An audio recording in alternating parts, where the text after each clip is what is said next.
Welcome to our channel. Today, we are diving into one of the most fascinating and controversial experiments in the field of psychology, the Rosenhan Experiment. Conducted between 1969 and 1972 by psychologist David L. Rosenhan, this study challenged the very foundations of psychiatric diagnosis. Let's explore the depths of this groundbreaking research and its implications.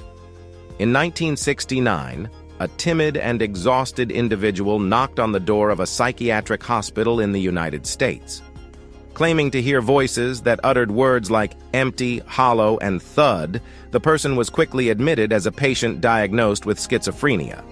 However, shortly after admission, the voices ceased, and the individual reported feeling much better. Despite this, hospital staff continued to treat and medicate them for 3 weeks. This individual was none other than David Rosenhan himself, the orchestrator of the experiment. Rosenhan had recruited 7 other pseudo-patients to pose as mentally ill and gain admission to various psychiatric hospitals across 5 states.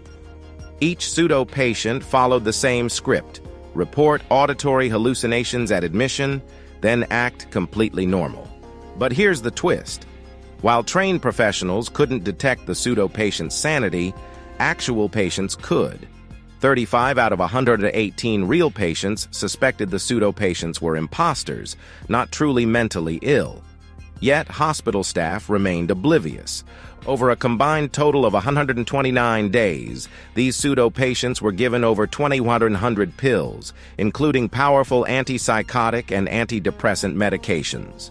Remarkably, none of the hospital staff noticed the pseudo-patients secretly discarding the medication. The experiment revealed significant issues within psychiatric practices, notably how easily a misdiagnosis could lead to unnecessary and potentially harmful treatment. Rosenhan's study was published in the journal Science in 1973 under the title "On Being Sane in Insane Places," sparking intense debate. Critics argued that psychiatric diagnoses were subjective and unreliable. Rosenhan's findings highlighted the need for better diagnostic criteria and more humane treatment for patients. In response to Rosenhan's study, a research and teaching hospital challenged him, claiming they could identify any pseudo-patients he sent their way.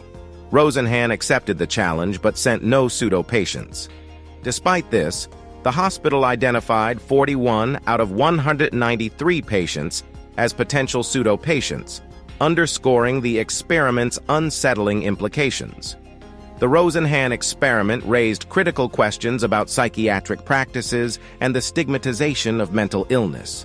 While it exposed flaws in the system, it also paved the way for significant reforms, leading to the development of more rigorous diagnostic tools and improved patient care standards. Today, the legacy of the Rosenhan experiment serves as a reminder of the importance of empathy, accuracy, and continual improvement in mental health care. It challenges us to consider how we define and treat mental illness and to ensure that our approaches are both scientifically sound and compassionate.